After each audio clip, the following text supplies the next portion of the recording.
Adventure and Pipeman on W4CY Radio.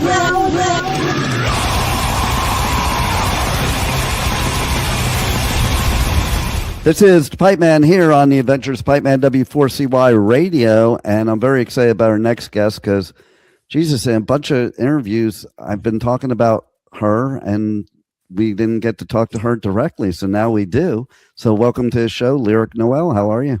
Good. How are you? Good, good. So, yeah, like I had an interview with 12 Stones about you, and then an interview with Alex about you. Yes, I love Alex. Oh yeah, so do I. I do coverage at festivals, and she's been playing at the festivals, and so now we kind of hang out, there because she's totally cool people and a great artist. She stayed at my house when she toured with Living Dead Girl a few months back. Nice. Yeah. She said you guys are besties when we were talking. We are. So, and I gotta tell you once again, you have a collaboration that is just so badass. I can't believe it. And so, yeah, your song Acid Bloom and featuring Stitched Apart. That's not only is the video really cool and the song really cool, but I really love the T-shirts for it too. Did you get one? Not yet, because I know, and everybody else has to, or they can't listen to my show. But right. I'm definitely going to get one because it is badass. I love all the art of music, like music is all kinds of art, and I mean, I looked at that T-shirt under your merch. And I was like, wow, that's pretty badass. And there aren't many artists that'll make a shirt for a song. They'll make it for an album. They'll make it for them, but not many that'll make it for a song. So that's pretty cool. We tried to. A lot of the big bands are doing that. That's I kind of look at music like you want to be big, act big, and you will be. No doubt about it. So tell us how this collaboration came about. Well, Acid Bloom was not intended for a feature, actually. And when we signed with Judge and Jury, they encouraged us to find a couple, at least for the album. And I decided that Mixie would be a perfect fit for it because she's I always tell people she's got this cute little, like, almost like alien cyberpunk goth look about her. She's so cute. And she's just perfect for the imagery that I already had in my head for Acid Bloom. Nice. And I do have to say too, like, there are so many badass women making music now, especially in the metal genre, because it just blows my mind. I'll mess with people, and I'll play something, and then I'll tell them that it was a female singing, and it blows their mind. It doesn't blow my mind, though. It cracks me up that people still, like, to this day are just shocked by women knowing how to growl. I don't understand. Stupid.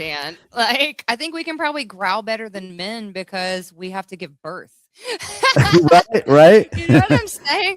I have a 13-year-old son. So, well, then you definitely need to growl. I know. Yeah, he's perfect.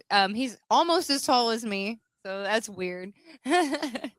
You know what I think it is too is like, I think, first of all, music is passion and emotion, and women have way more passion and emotion than most men. So that plays a role.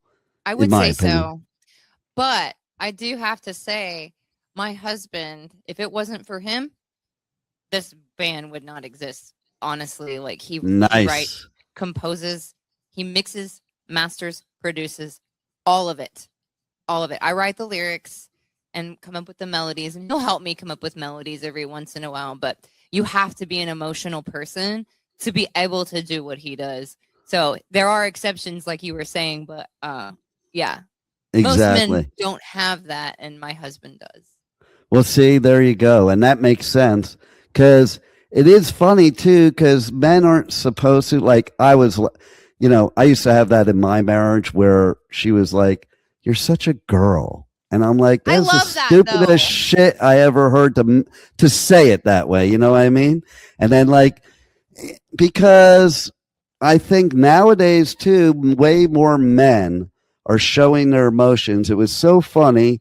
I was just doing a festival at Bloodstock in the UK, and they had a men's group for exactly that, expressing themselves, and it was led by one of the dudes from a hardcore band. That sometimes you would think, whoa, that dude wouldn't be like that, but he was totally like that. And so that's what's real. And it was Biohazard. So it's like, I think that whole thing hopefully is changing, because I think we're just all humans, really. We are. And also Sleep Token they're my favorite band on the face of the earth. I don't care what anybody says.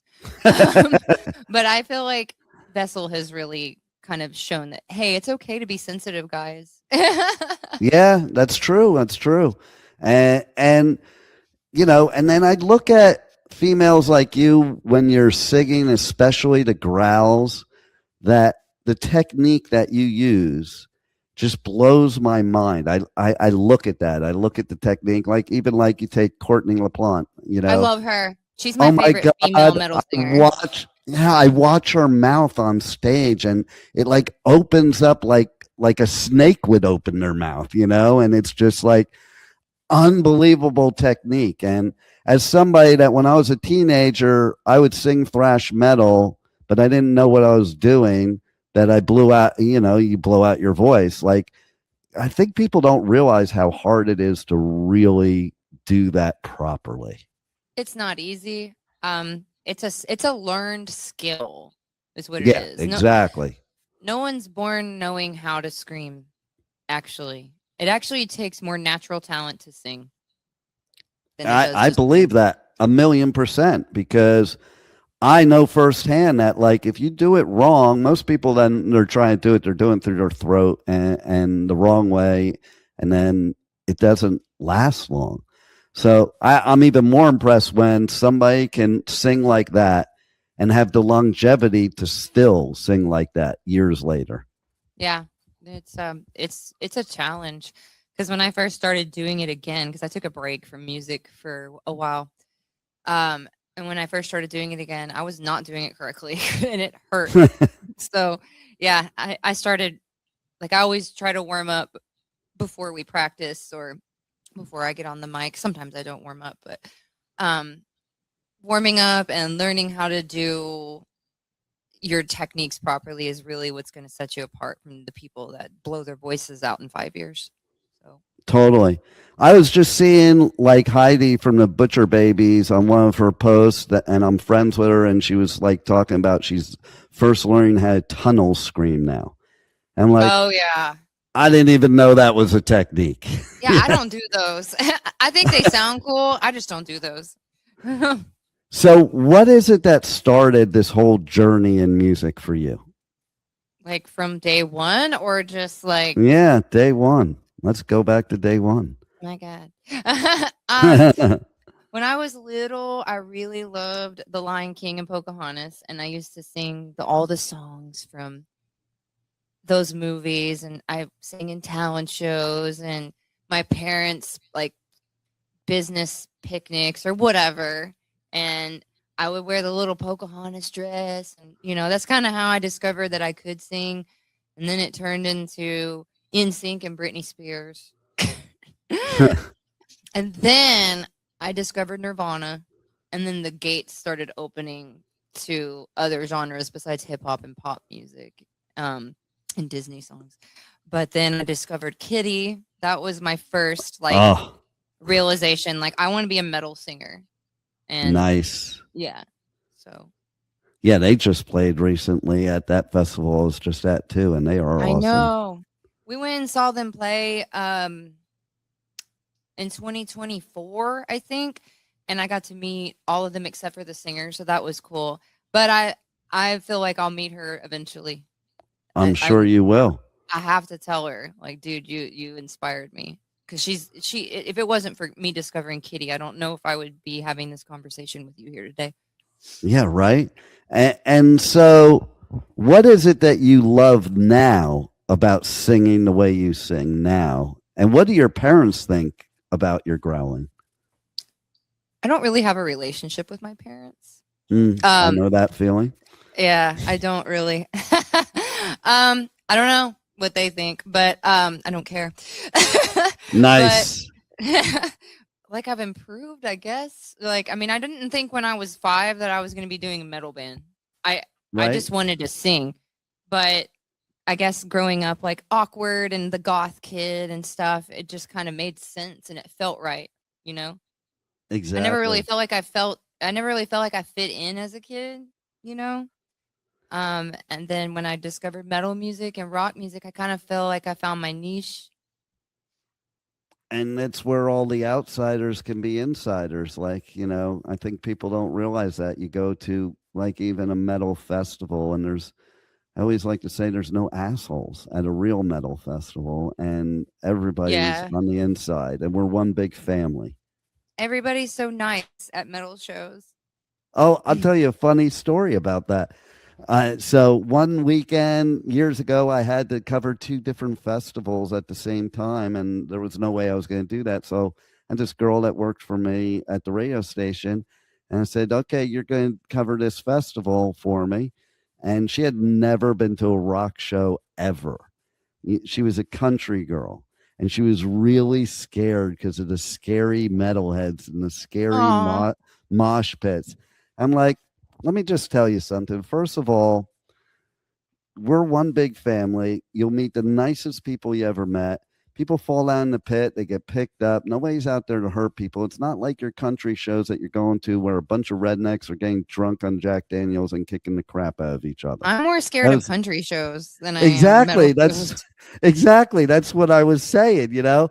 And I said, you'll probably make some new friends. You might even, you know, meet a new boyfriend or whatever. So after the end of the weekend, she comes back and she's like, oh my God, you were so right. Everybody was so nice. I made all these new friends and I teabagged this guy and he's now my boyfriend. And I have this, yes. And I have this new favorite band. They're called Bring Me the Horizon. I don't know if you know of them. I'm like, yeah, I think I might know who they are. Maybe. They're actually going to be doing a song with Courtney LaPlante. I'm so excited about that. That is pretty exciting because they're one of my favorite bands and I love her. Like she is. Have you awesome. met her? She's one that I haven't met yet, believe it or not. And I've met almost everybody out there, but she's one I haven't met yet. I've heard. Weirdly she's enough. So nice. Well, she's Canadian, right? So that goes with being Canadian. You know, like Canadians that's the stereotype that they're so nice and they're sorry about everything. Yeah, I mean, I'm friends with Full Metal Jessie, and she's good friends with Courtney, and she was just telling me that she's just a wonderful person, and well, that's so cool. Well, it is cool to hear stuff too, because a lot of times I think people talk shit about people in the music industry. They do. And they're just because they're the assholes. Because as press, I experience that, and I don't listen to anybody, but like I'll hear other press people saying shit about people. Perfect example was like that a bunch of press people would tell me, "Oh, Amy Lee, she's a bitch," and I didn't listen to them, and I'm like in love with Amy Lee. I think she's like amazing with an amazing voice and all that. And I found the exact opposite.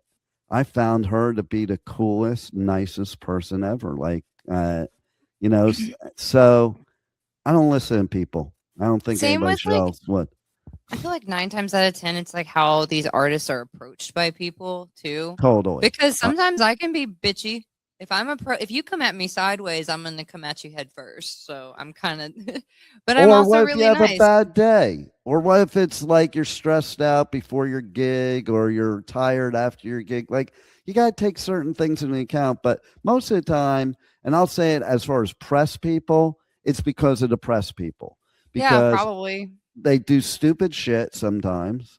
And then like, one of my friends too is Nita Strauss, and we had a conversation one time after an interview about, and it was at Rock on the Range, like one of the biggest festivals and biggest press area.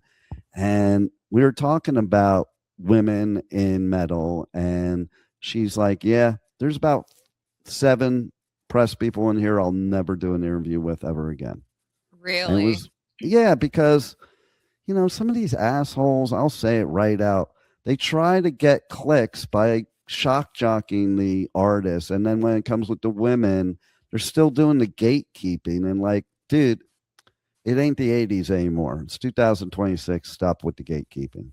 That's the way I kind of look at it, No. And so, yeah, like they were making comments to that effect of being a woman, and being a shredder. And it's like, it doesn't matter if it's a male or a woman. Like, if you're good at your craft, you're good at your craft. Exactly. Simple. I know. So, and that's what I think about you, because you are a badass. And in all these songs that you are with other bands, you're a badass. Like, so, you're like the talk of the town in collaborations, I kind of feel like. That's awesome. I love that.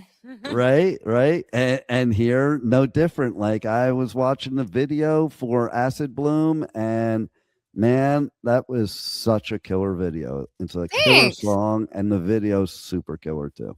I know. My husband's best friend, he came up with the concept for the video. And nice. He's also kind of our like operations manager. Our band manager is Chris Bianchi with CB Entertainment. And yes, I know him well. I know. He told me a lot of good things about you. Well, that's good. They're all lies, but that's good. He had nothing but good things to say. I forgot what I was saying. It was before that. It was about the Acid Bloom and everybody that's working on the video. Oh, the guy who helped come up with the concept for Acid Bloom also came up with the concept for our best performing music video on YouTube, which is Cry Little Sister. Nice. Yeah, we did a cover of it that went mega viral on its own. Like, I didn't run any ads or anything like that. Right now it's sitting at, I believe, 4.4 million on YouTube. Wow. Yeah. Wow. I think sometimes that's how it happens. Like, and sometimes it's better off not doing anything, and something like it just takes off like that. Yeah, I know covers kind of already have their own built-in marketing, which is exactly. Originals are different. They are a little bit harder to get to reach people, but you just got to keep going until something sticks. Well, because the algorithm will pick up the cover almost as if it is the original, if it's a popular one, Mm-hmm. So that makes sense. So what else do you want to let the listeners know about that you got upcoming? Well, I have another song coming in the fall. I can't give too many details yet because nothing is quite set in stone, but we do guaranteed have another song coming out in the fall with another feature. Nice. Yeah. So tell me, all these features and collabs that you do, how do they come about? The 12 Stones feature, the label approached me about that, and it was kind of out of my element. Right. It was a little bit different from what I normally do, but I figured I accept that just to kind of show people my versatility as an artist. So that was a fun one. And then I handpicked Mixie for Acid Bloom. And then this next feature, I also hand chose. Nice. And I think that's another thing I have found is that the women in metal love doing these features and collabs, and I think that is what's badass about it too. It's like there's no real competitive thing going on. Not really, no. Let's just make music together because we have to support each other. I feel like women are kind of under attack in general in a lot of spaces, but especially the metal space. And for sure. Yeah, and bands like Spirit Box are really kind of rewriting the rules, and I love that. Which I'm very happy about. Or you take like Ginger too. Tatiana's another Poppy. Badass. Yep, they're all badasses, And again, I attribute it to the passion and the emotion, but also the fact that you do need to stand out, and you do make a stand, and that you work together.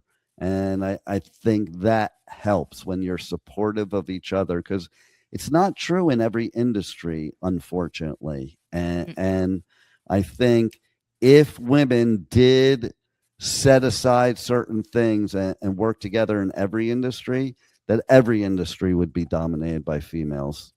Yeah, because the world wouldn't go around without us. There you go. So tell everybody how they can reach out to you, connect with you, not only on socials, but also buy your merch, because they can't listen to my show, like I said, unless they buy your merch. And anything else you want to let them know. If you're not already following us, you can find me and my band under Lyric Noel Official on TikTok and Instagram. Lyric Noel Music on Facebook. Lyric Noel Official on YouTube. And I think I covered all the bases on that one. And our merch can be found at www.lyricnoel.com. Nice. Do you have any final words you want to leave our listeners with? Thanks for having me. Those are good words. Well, thanks I for appreciate being here. Like I did say to Chris, I'm like, it's kind of ridiculous that I keep doing all these interviews and they are about Lyric Noel. I think I should actually talk to her. I did a collab with Alex too. I like completely just slipped my mind. It was a couple years ago though. Yeah, I saw her on TikTok. I had been seeing her and I thought she was just the cutest person ever. So I sent her a message and she was just as nice as she looked. Like, she's totally a sweetheart. I know. And I love her hair. My hair used to be blue, and her hair, oh my God, all I think about, because I used to do my hair, is like how much work she must do to have that so perfect the way it is. She does. If she lived here, I'm actually a hairdresser. I own a salon out here. Nice. And I told her, if you move to Texas, you're not going anywhere else.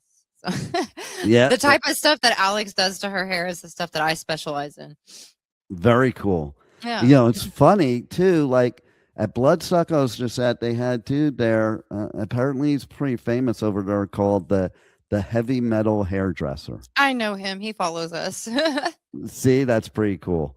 Well, you're cool. Your music's badass, and thanks for being on the Adventures of Pipeman. Oh no, thank you for having me. My pleasure. Thank you for listening to the Adventures of Pipeman on W4CY Radio.